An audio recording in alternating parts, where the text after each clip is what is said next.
디트리 본회퍼는 1906년 2월 4일 독일 브레슬라우에서 아버지 칼 본회퍼와 어머니 파울라 사이에 8남매 중 6째 쌍둥이로 태어났습니다. 그의 아버지 칼 본회퍼는 명문가 출신의 정신의학 교수였습니다. 어머니 파울라는 신앙심 깊은 목회자 가정 출신으로 부친이 한때 황제 비렐름 2세의 전임 목사로 일하기도 했습니다. 본회퍼의 가정은 독일 제국의 엘리트 중산층에 속했습니다. 정원이 딸린 넓은 집에 살았으며 현관 복도 벽에는 16세기까지 거슬러 올라가는 족보가 걸려 있었습니다. 그의 집안은 학자, 예술가, 종교인들을 많이 배출한 명문가였지만 신실한 신앙인들은 아니었습니다. 어머니는 경건한 믿음을 가지고 있었지만 아버지 칼 본회퍼는 전형적인 근대학자로서 추측이란 허용될 수 없는 합리적인 사람이었습니다. 본회퍼의 가족 중 정기적으로 교회를 다니는 사람은 아무도 없었습니다. 디트리히가 6살 때 그의 가족은 베를린으로 이사했습니다.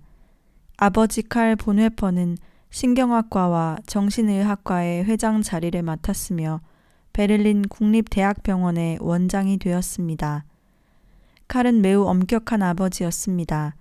온 가족이 함께하는 식사 시간, 아버지가 먼저 말을 붙일 때만 대꾸할 수 있었습니다. 그는 잔소리나 애정의 표현을 최대한 절제했으며 자녀들에게도 엉뚱한 말은 용납하지 않았고 정직한 사람이 되도록 가르쳤습니다. 자녀들의 어린 시절은 어머니 파울라가 직접 교육했는데 어머니의 교육은 생동감이 있었고 스스로 생각하고 알아내도록 자녀들을 독려했습니다.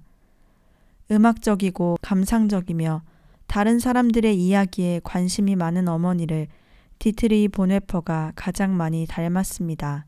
디트리히가 8살 때 제1차 세계대전이 발발했습니다. 그의 부모님은 전쟁에 대한 열정은 없었지만 독일의 전쟁 목적의 정당성에는 동의하기에 조국에 대한 의무를 충실히 해내었습니다. 디트리히는 학교 친구들과 함께 전선의 상황을 매일 점검하였습니다.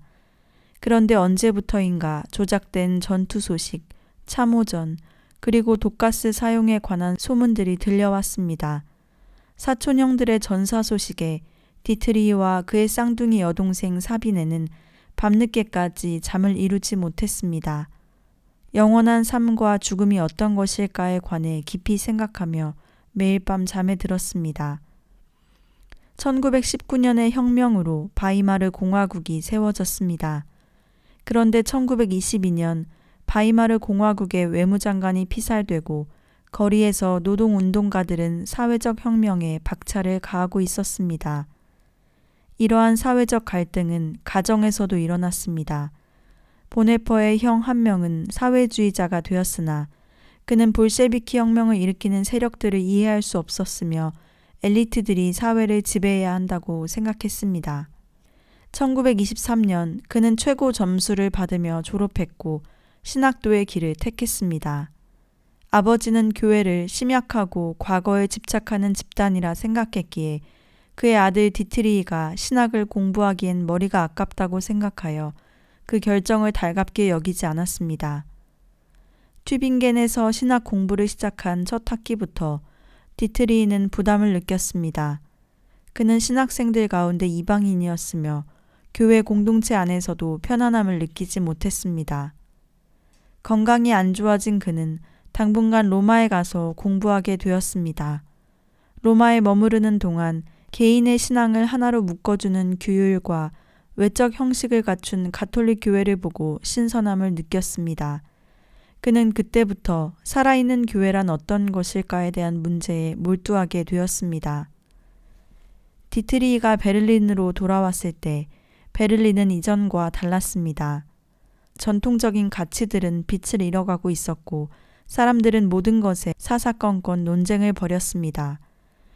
교회의 본질에 대한 문제를 추구하던 본회퍼는 하르낙을 비판하며 칼 바르트의 변증법적 신학에 매료되었습니다.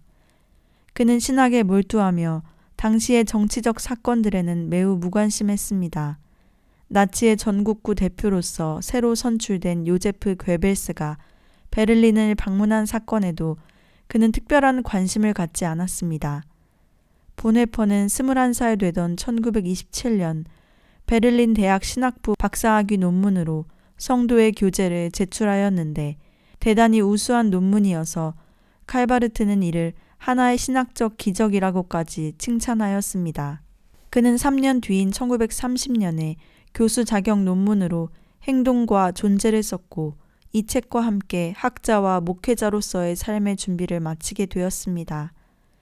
신학자 디트리 본헤퍼는 삶과 신학을 일치시키는 방법에 몰두했습니다. 그래서 그는 자신이 주장한 것은 항상 실천에 옮기려 했습니다.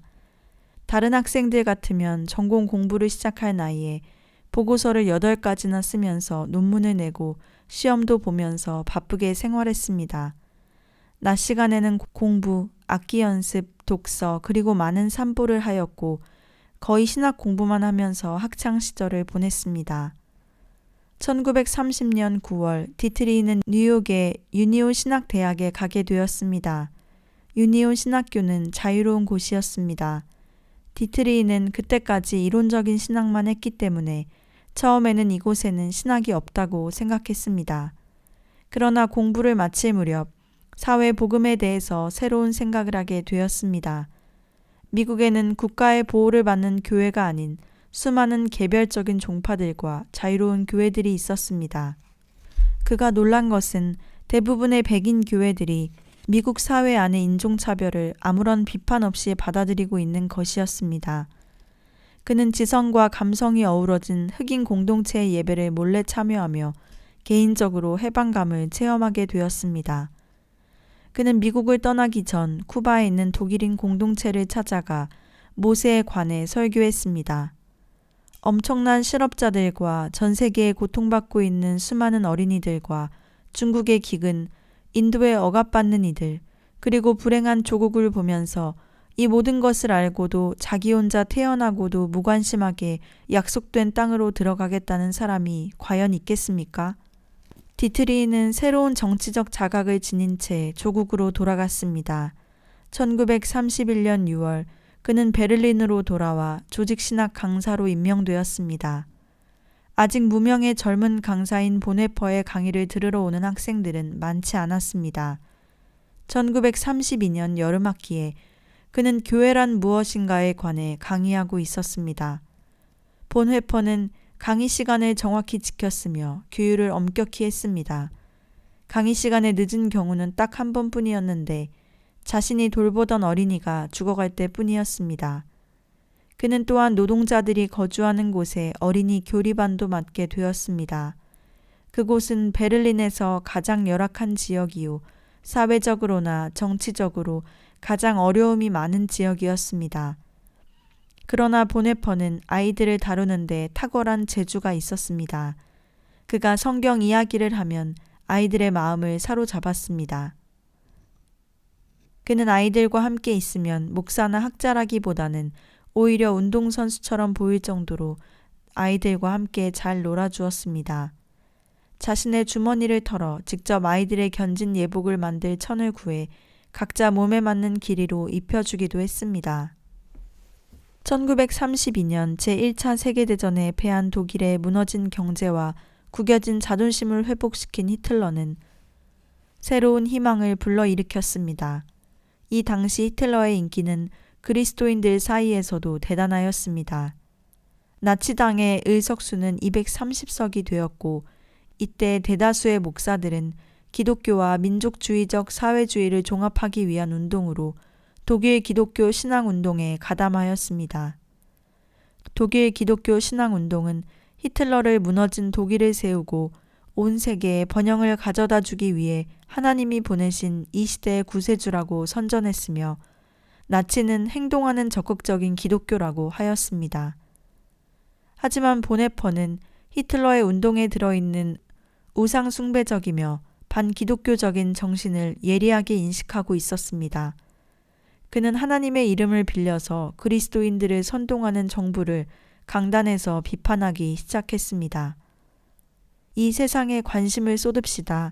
우리가 세상 일에 수수방관하는 자들이 아니며 신앙이란 정의롭지 못한 이 세상 한가운데서 불만 없이 지내도록 하는 아편이 절대 아님을 증거합시다. 우리는 저 높은 곳을 희망하고 있기에 더 강하고 구체적으로 이 세상에 항거할 수 있습니다.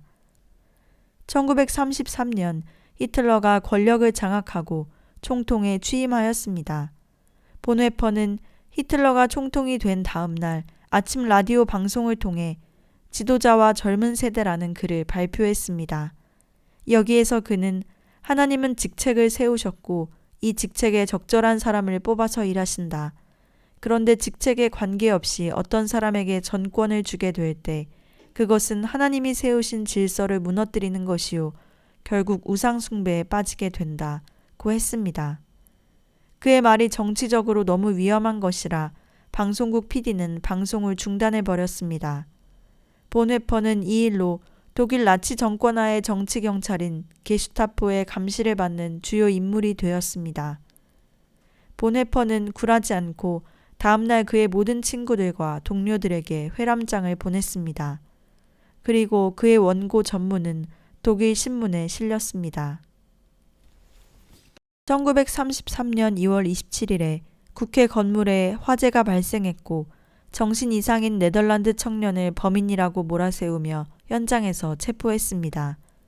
나치는 이 청년이 공산당원이었다는 사실을 내세우며 공산당의 반역 행위의 증거라고 했습니다. 이 사건을 구실로 삼아 국민과 국가를 보호하기 위한다는 명분으로 신체의 자유, 언론의 자유, 집회와 결사의 자유, 통신의 자유를 제한하며 가택수사와 압수의 권한을 부여하는 비상사태 법령을 선포하였습니다.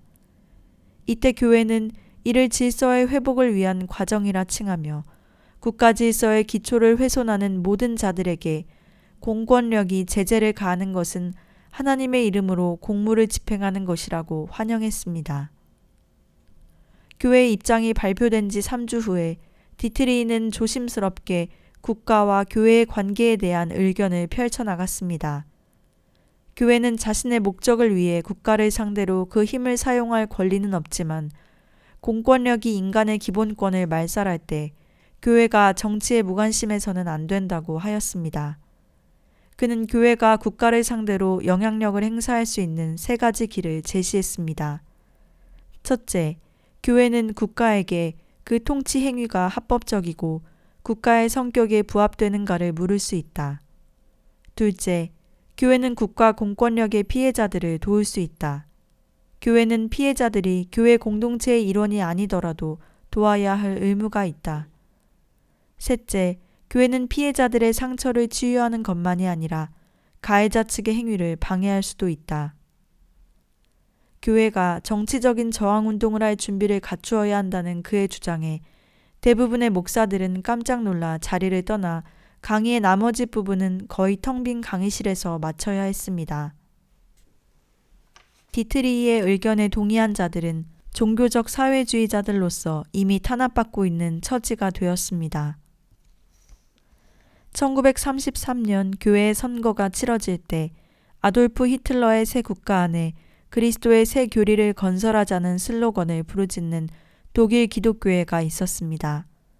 이들과 맞서는 복음과 교회 단체조차도 국가에 무조건 순명해야 한다는 성명만 되풀이하였습니다. 디트리 보네퍼는 이러한 입장에 분노하며 그것은 교회가 정치에 항복하는 것이라며 친구들, 제자들과 함께 가능성이 없는 선거전에 뛰어들었습니다. 인쇄한 팜플릿은 선거운동 직전에 압수당하고 말았습니다. 선거를 앞둔 하루 전날 저녁에 히틀러는 라디오 방송을 통해 정부를 위해 의연히 일어선 독일 기독교회 세력이 승리하길 기대한다고 말했습니다. 결국 내정된 독일 기독교회 후보자들이 교회 안의 모든 요직을 차지하게 되었습니다. 본웨퍼의 심정은 더욱더 절박해졌습니다. 그에게는 교회가 보이지 않는 하나님의 형상이었기에 하나님을 배신한 교회에는 몸담고 있을 수가 없었습니다. 더럽혀진 교회와 진정한 교회를 구별하자고 외쳤고 나치 정권을 교회가 막아내야 한다고 역설하였지만 독일의 목사들은 나치 정권과 제국 교회에 대한 디트리히의 비판이 도를 넘어선다고 생각하였습니다. 본회퍼는 이런 상황에서 후퇴할 수밖에 없었습니다. 그는 자신이 오류를 범하고 있지 않은지 한동안 돌아보기로 하며 학생들에게 작별 인사를 하였습니다. 1933년 10월 17일 디트리히 본회퍼는 런던 남동쪽 포리스트 힐 교회 시든햄에 있는 독일인 교회 목사관에 입주했습니다. 그는 시든햄 교회와 런던 동부의 성 바오로 교회를 맡았습니다. 목사직의 급여는 넉넉지 않았지만 그는 돈 문제에 있어서 늘 너그럽고 아낌없이 주는 사람이었습니다. 나는 계산하지 않아도 될 만큼의 돈만 있으면 족하다고 말할 정도로 그는 마음이 부유한 사람이었습니다. 디트리히는 목사관에서 사람들과 밤새 신학 토론, 음악을 하며 많은 이야기들을 나누었습니다. 지나간 사건들을 정리해보며 새롭게 다가올 상황들을 어떻게 맞이할 것인지 심사숙고해보는 시간들이었습니다. 본회퍼의 가정은 사실 나치 정부에 대해 고민을 하지 않아도 될 만한 가정이었습니다. 그들은 좌익 계열도 아니었고 유대인도 아니었습니다.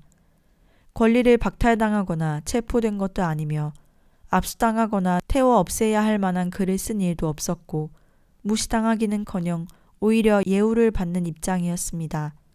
왜냐하면 아버지 칼 본회퍼는 유명한 정신과 의사요, 형 프리드리히는 물리학 교수, 클라우스는 독일 루프트한자 항공사의 법률 고문이었습니다.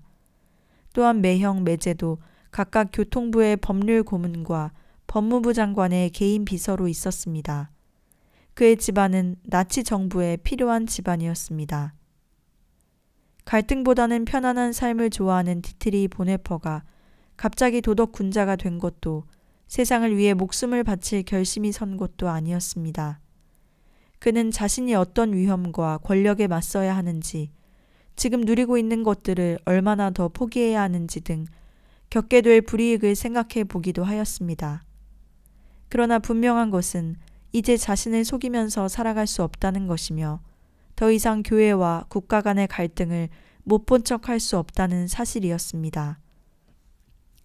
본회퍼는 18개월 동안 영국 런던에서 목회하면서 독일 교회의 반히틀러 투쟁의 대변인 역할을 하였습니다.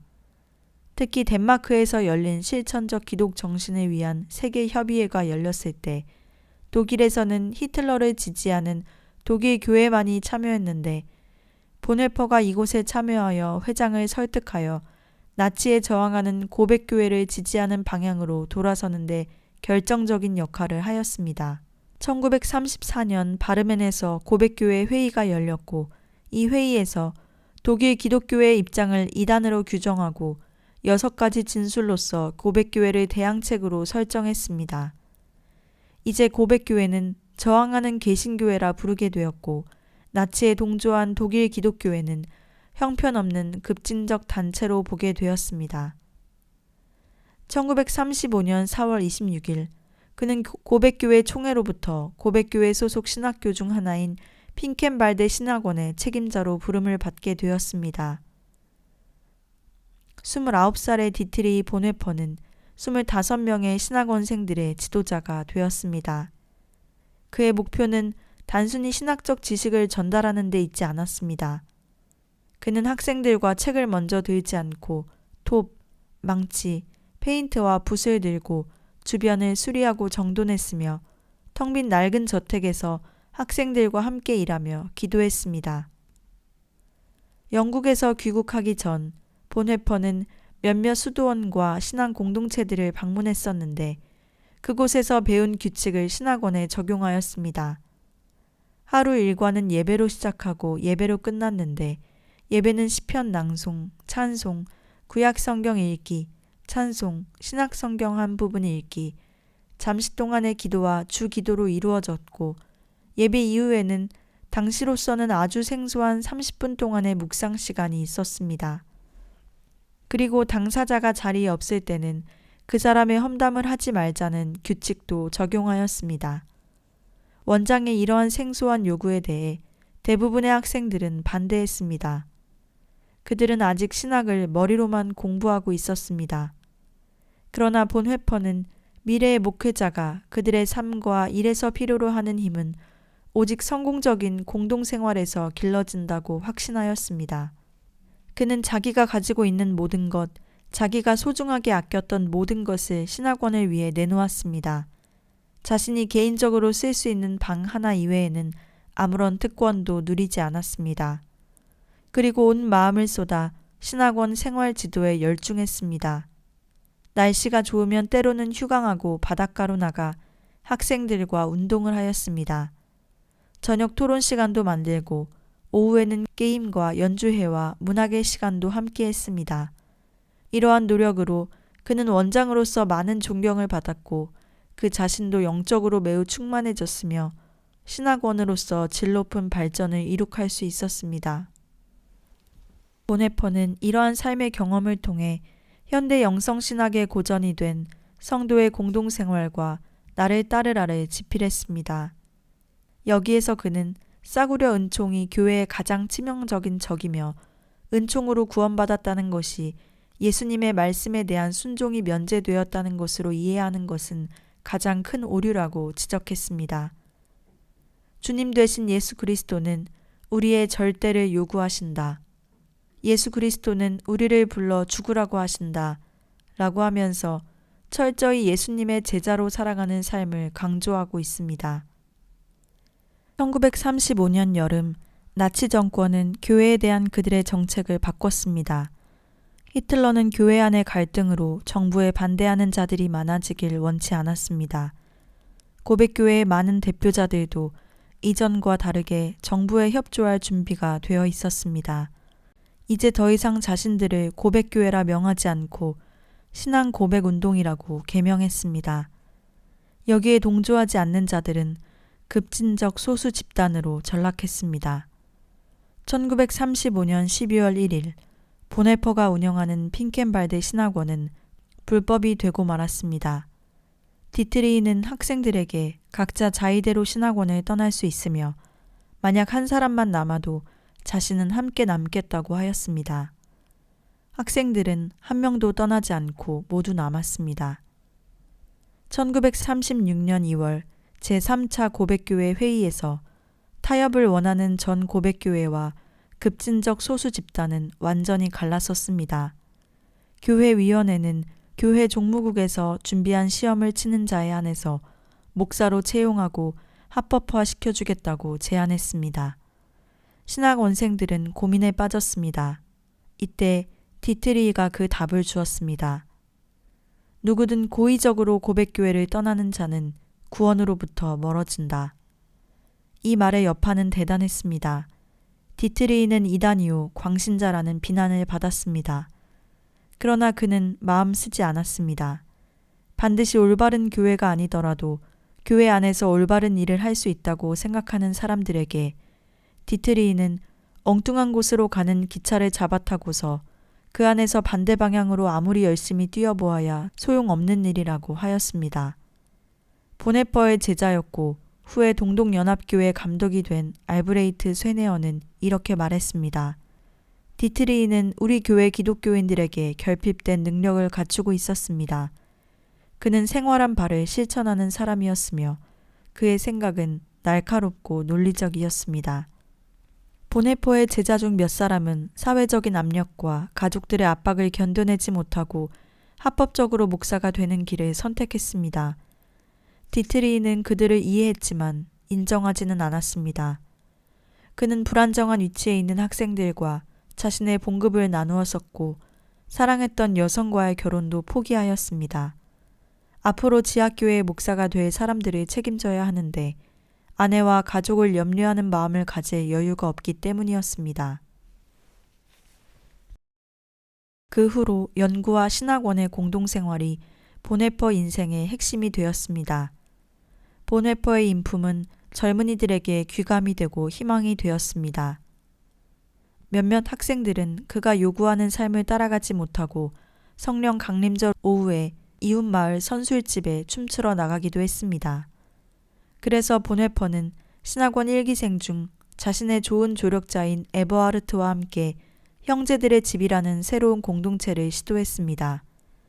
이는 개신교 생활 공동체로서 그 구성원들은 사유재산 없이 물질을 함께 나누고 동정을 지키며 세상에 나가 그리스도의 뜻을 위해 희생하는 삶에 전념하는 곳이었습니다. 본회퍼는 그의 저서에서 이렇게 말하고 있습니다. 예수 그리스도의 이 지상에서의 삶은 아직 끝나지 않았다. 그분은 당신을 따르는 제자들의 삶 안에 계속 살아계신다. 이때 제자는 고독한 영웅이 아니라 다른 형제들과의 연대감 안에서 힘을 얻는다는 사실이 본회퍼가 핀켄발데 공동체 생활을 통해 얻은 가장 중요한 체험이었습니다. 국가로부터 인정받지 못한 견습 목사들이 사방에 흩어져 있는 고백 공동체를 찾아가 처음으로 불법적인 목회 활동을 시작했을 때 신자들은 열렬하게 그들을 찾아주었고 후원해 주었습니다. 모두들 미래가 보장되어 있지 않은 진정한 그리스도의 교회를 구현하는데 자신을 바쳤습니다. 본회퍼와 그의 공동체의 제자들은 점점 고백교회 내에 권위 있는 인물들이 되어갔습니다. 이것은 본회퍼가 더욱 무거운 짐을 지게 됨을 의미하기도 했습니다. 그러나 커져만 가는 외부의 압력이 오히려 그를 더 강하게 했습니다. 그는 사회적 상황을 무시한 채 묵상이나 찬양 같은 것에 도피하는 교회들을 향해 이렇게 외쳤습니다. 유대인들을 위해 소리 높여 외치는 자만이 성가를 부를 자격이 있다. 독일에서 유대인을 위해 목소리를 높인 기독교인들은 별로 없었습니다. 1935년 9월 뉘른베르크 인종법이 시행되고 유대인 출입 금지라는 표말이 극장, 수영장, 음식점, 대학들의 공공연히 나붙었습니다. 다른 인종과의 결혼은 금지되었고 아리안계와 유대계와의 모든 관계는 불법이 되었습니다. 그리고 고백교회 지도자들이 원칙적으로 유대인 문제에 대한 정부의 입장을 지지한다고 발표하였습니다. 이로써 이름 없는 많은 신자들은 교회의 도움이나 보호 없이 유대인 친구들을 숨겨주었고 정치적 박해를 받는 사람들을 후원했으며 체포된 목사들을 위해 기도했습니다. 이렇게 해서 신앙 고백 운동의 급진적인 사람들은 정치적 탄압의 대상이 되었습니다. 1937년 나치 독일은 마침내 핀켄발데 신학원을 폐쇄하였고 교장이던 본회퍼를 추방하였습니다. 이때부터 본회퍼는 죽을 때까지 일정한 주소를 갖지 못하고 여기저기 떠돌아 다녀야 했습니다. 나치 독일이 이미 그를 요주의 인물로 보고 있었기 때문입니다. 본회퍼는 가능한 모든 방법들을 동원하여 영국과 미국을 비롯한 여러 나라의 교회 지도자들에게 히틀러의 진상을 알리고 또 독일 사람들을 위해 기도해달라고 부탁하였습니다. 이런 활동 중에 그는 미국 뉴욕의 유니언 신학교의 초청을 받아 미국으로 건너갔습니다. 미국에 있던 그의 친구 폴 레만은 본회퍼의 미국에서의 일정을 다 잡아놓고 전쟁이 끝나고 나치 독일이 패망할 때까지 미국에 머물러서 강의와 연구를 할 것을 부탁했습니다. 그러나 본회퍼는 미국에 도착한 직후 자기가 잘못 왔다는 것을 깨달았습니다. 민족의 상황을 생각하며 기도할 때 자신을 향한 하나님의 뜻은 분명했기에 미국에 온 것은 잘못된 결정이었음을 알게 되었습니다. 우리 민족이 순환당하고 있는 이때 나는 독일의 그리스도인들과 운명을 함께해야 한다. 만일 이때 나의 백성과 함께 고난받지 않는다면 전쟁이 끝난 후 나는 독일의 재건에 참여할 권리를 가질 수 없을 것이다. 1940년 6월 17일 디트리히는 친구 에버하르트 베트게와 함께 카페 정원에서 차를 마시고 있었습니다. 그는 고백교회의 초대로 사목자 강연을 하러 기다리고 있었습니다. 그때 갑자기 스피커에서 프랑스가 독일에 항복했다는 뉴스가 흘러나왔습니다. 사람들은 뉴스를 듣는 즉시 환호성을 지르며 양팔을 벌린 채 독일 만세를 불렀습니다. 디트리히는 나치 정권이 국민에게 범죄를 저지르고 성공했는데도 오히려 국민이 그 정권을 보호하고 있다는 것을 보고 충격을 받았습니다. 히틀러의 군대가 승승장구할 때마다 독일 교회에서는 감사 예배를 드렸습니다. 그리고 병사들의 버클에는 하나님이 우리의 편이다 라고 새겨져 있었습니다. 디트리 보네퍼는 이러한 상황 속에서 저항하려는 각오가 되어 있는 사람들만이 저항할 수 있겠다고 확신했습니다. 마침 그는 여동생 크리스티네의 남편인 한스 폰 도나니와 가까운 친구가 되어 많은 대화를 나누게 되었습니다. 도나니는 타고난 법률가였으며 법무부 장관의 보좌관으로 일한 경력이 있었고 현재 독일군 정보부의 정보부장 부관으로 일하고 있었습니다. 보네퍼는 그의 도움을 받아 지하 저항운동에 가담하게 되었습니다. 공식적으로 독일 국방군 최고사령부를 위해 일하며 많은 특혜가 주어졌고 독일 국방부를 대변하는 문서 등을 운반하게 되었습니다. 보네퍼는 세계 교회 운동의 연락망을 통해 독일 내 저항운동의 계획과 목적에 관한 정보를 서방국들에게 비밀리에 전달하는 역할을 했습니다. 그러한 행위는 대반역죄에 해당하지만 겉으로는 정부에 협조하는 것처럼 비추어졌습니다. 타협을 싫어하고 솔직한 심성을 가진 디트리히가 그러한 역할을 해내기까지에는 많은 갈등이 있었습니다. 그는 조국인 독일을 사랑하였습니다. 그러나 히틀러가 총통으로 있는 한 독일의 패망을 하루라도 빨리 가져오는 길만이 진정 조국을 사랑하는 길이라고 믿었습니다. 만일 미친 사람이 대로로 자동차를 몰고 간다면 목사로서의 나는 그 차에 희생된 사람들의 장례식을 치러주고 그 가족을 위로하는 것으로 책임을 다했다고 할 수 있겠는가? 만일 내가 그 자리에 있었다면 자동차에 뛰어올라 그 미친 사람의 손에서 핸들을 빼앗아 버려야 하지 않겠는가?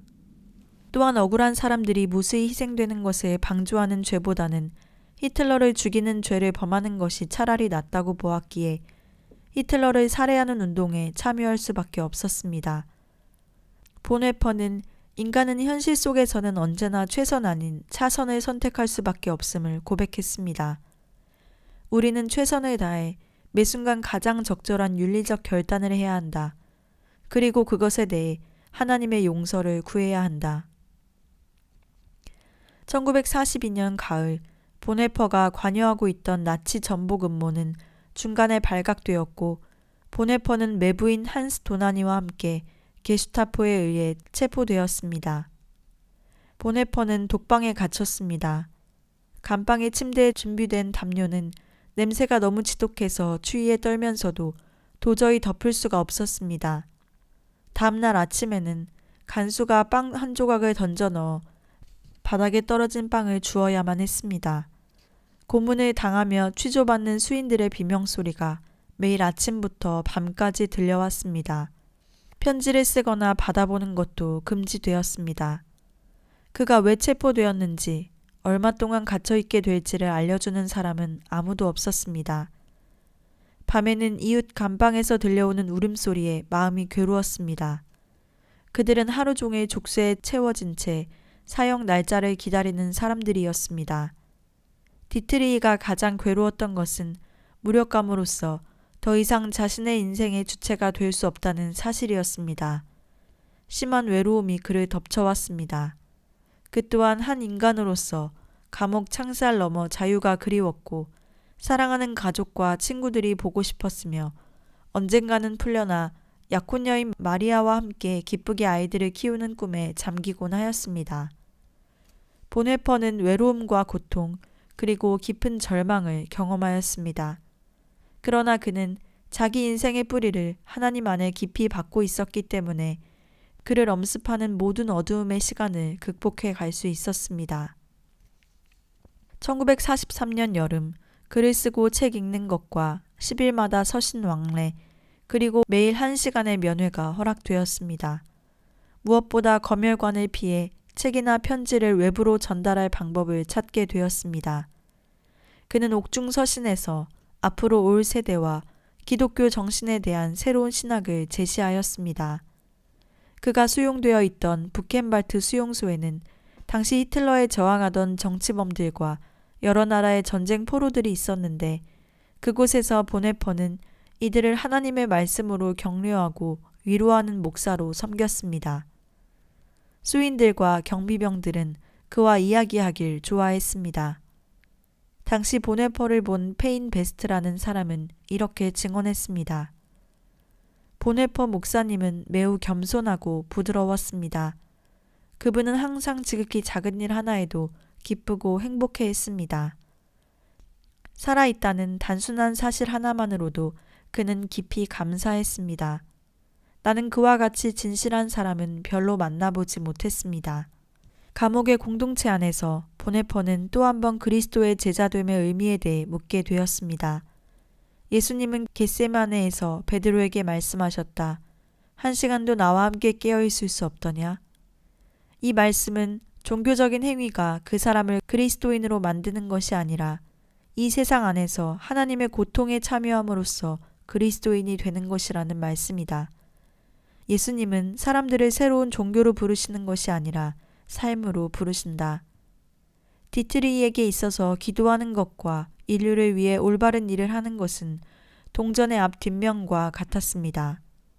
자신의 고통을 중요하게 생각하지 않고 세상 안에서의 하나님의 고통을 중요하게 생각하는 것, 그것이 바로 겟세마네에서 그리스도와 함께 깨어있는 신앙임을 그는 깨달았습니다. 1944년 9월 22일 보네퍼가 포함된 히틀러 전복 음모에 가담한 사람들의 명단이 발견되고 보네퍼가 적극적으로 가담했다는 움직일 수 없는 증거가 나타나면서 그는 베를린의 게슈타포 감옥으로 옮겨졌고 바깥 세상과 완전히 차단되었습니다. 그 이후로 디트리히에 대한 소식은 들을 수가 없었습니다. 어떠한 면회도 금지되었고 단 2통의 편지가 부모님 앞으로 전달되었습니다.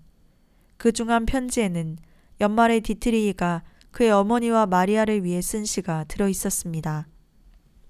나와 함께하며 인도해 주신 선한 능력이 온갖 두려움을 넘어 위안과 힘을 주었습니다. 내 곁에 당신을 생각하며 이 날들을 보냅니다. 그리고 새해를 당신과 함께 맞으렵니다. 과거는 아직도 우리의 영혼을 아프게 합니다. 우리들 슬픔의 나날은 계속될 것입니다. 아버지, 시련을 허락하신 영혼들에게 당신이 약속하신 위로와 치유를 허락하소서. 슬픔의 잔에서 고통마저 비우는 것은 우리의 몫입니다. 당신의 뜻이기에 머뭇거리지 않고 감사히 받겠습니다. 그 모든 것은 당신이 사랑으로 주신 것이기 때문입니다. 그러나 당신이 원하신다면 우리에게 한 번 더 삶의 기쁨과 따뜻한 햇살을 맞이하게 하소서. 슬픔에서 배웠으니 그 기쁨은 더할 것입니다. 이 모든 것은 당신께 바칩니다. 오늘은 촛불들이 기쁨을 비추게 하소서. 보라, 우리의 어둠을 비추는 당신의 빛이 아니신가요? 우리를 간절한 만남으로 이끄는 빛이 아니던가요? 당신은 가장 어두운 밤도 밝힐 수 있으십니다. 이제 침묵은 더 깊어져 가고 당신 자녀들의 노랫소리에 귀 기울이게 하소서. 보이지 않는 세계는 어두움에 쌓이고 당신을 찬양하며 감사의 노래를 부릅니다. 선한 능력이 우리와 함께하니 용기를 내어 미래로 향합니다. 새 날이 시작될 때마다 하나님은 우리와 함께 계십니다. 마침내 보네퍼에게 죽음의 순간이 찾아왔습니다. 1945년 4월 8일 아침, 그는 함께 있는 죄수들과 짧은 예배를 드리고 있었습니다. 이사야서 53장 5절에 그가 채찍에 맞음으로 우리가 나음을 입었도다는 본문을 읽고 간단한 기도를 했습니다. 그의 마지막 기도가 끝나기도 전에 문이 열리고 사복을 입은 2사람의 간수가 들어와 이렇게 말했습니다. 죄수 보네퍼, 우리와 같이 간다. 그때 보네퍼는 함께 있던 죄수들을 천천히 둘러보면서 이렇게 인사했습니다. 이것으로 끝입니다. 그러나 이것은 새로운 삶의 시작이기도 합니다. 1945년 4월 9일 새벽에 보네퍼는 사형 집행장 교수대 아래서 벌거벗겨진 채 꿇어앉아 마지막 기도를 드린 뒤 그의 삶을 마쳤습니다. 보네퍼가 죽은 지 3주 후에 히틀러는 자살했고 한 달 뒤에 독일 제3국은 무너졌으며 히틀러의 희생자들은 자유를 얻었습니다. 디트리히 보네퍼는 비록 39년의 짧은 삶을 살다가 떠났지만 그의 삶은 현대 기독교인들에게 참다운 그리스도의 제자의 삶이 무엇인지 무거운 질문을 안겨주고 있습니다.